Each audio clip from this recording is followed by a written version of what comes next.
fucking train. Every time, man, every single time I come out here, the train is coming by. All right, guys, welcome back. This is Board Boxing again. Man, finally, the news I had wanted. So the news I had been waiting for. I wanted to make a video about this last week. This announcement has been getting pushed back and back and back. First, it was problems with the first opponent's visa. You know, the interview's been pouring out where Jake says he wants to fight a real boxer and then he wants to go this traditional route. And I think he's finally doing that, but he knows that it has to get promoted a different way or no one's going to give a shit. Who we got, man? Jake Paul is fighting a guy named Andre August. I have no clue who this dude is. I have no idea who this guy is. So like everybody else on the internet today, I went and found him. I went and found him on YouTube. I looked up his box rec. I saw that he was 10-1 with 5 KOs. I saw his last fight was in August against a guy named Brandon Martin. And I also saw that this guy has been fighting for a good long time as a pro, man. He's 35 years old. And, you know, I think I'm like, I don't want to... Like, I want to give credit to Jake Paul, right? Because even like two-time former champions like, you know, Paulie Malignaggi is out here saying, hey, this is a commitment, and it is. This is real commitment. This is genuine commitment to the sport. There are a lot of people, pros, that are coming up and they pad their records with easier fights, and you know, they don't fight people with winning records like this. This guy has a winning record. It's come at a very long pace, but it's a winning record nonetheless. Someone with 5 knockouts too. So this is not something you can just write off right away. So it is a big commitment for Jake Paul.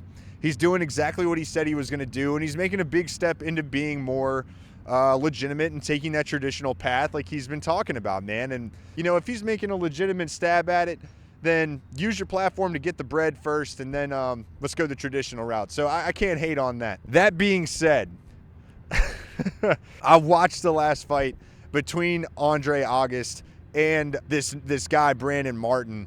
And, man, I'm going to be honest with you. This was not the cream of the crop that we're looking at. This is going to be a prospect versus a guy who's been around for a while. If this guy's been in the game for this long, his last fight in August, his cardio was not great. His footwork is very slow. At the late rounds, he looked very slow to throw. One thing you got to think about, and I was telling this to my buddy Steph over at Hot and Moving, go check him out. We were talking for this is everyone's gonna hate and say, who is this guy, yada yada.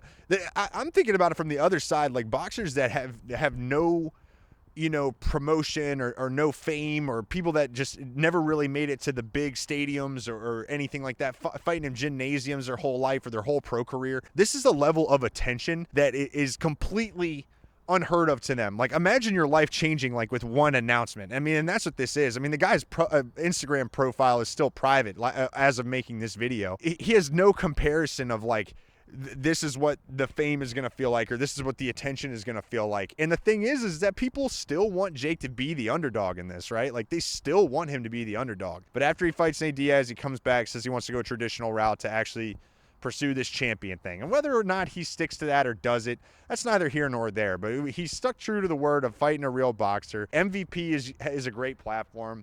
Already putting up a lot of boxers that wouldn't have gotten the opportunity to have their spot.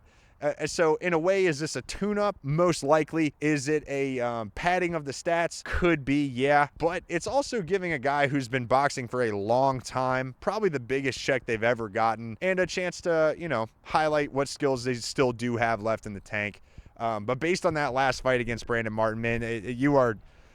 Whoa, buddy. I just think with the amount of resources that Jake has at his disposal, whether with the trainers, the discipline, and everything else, it's going to be a long night, I think, for Andre August, just based on that fight that I watched. I watched his most recent fight, and that's what I'm going to judge it on, because he's been fighting for 11 years, and the fighter he was 5 years ago is not going to be the fighter he was in August. I don't know if he came off the couch just to get active. I don't know if Jake Paul's management team told these guys, hey, you might get a chance to fight Jake Paul. You need to take a fight this year to show that you're still in the game, etc.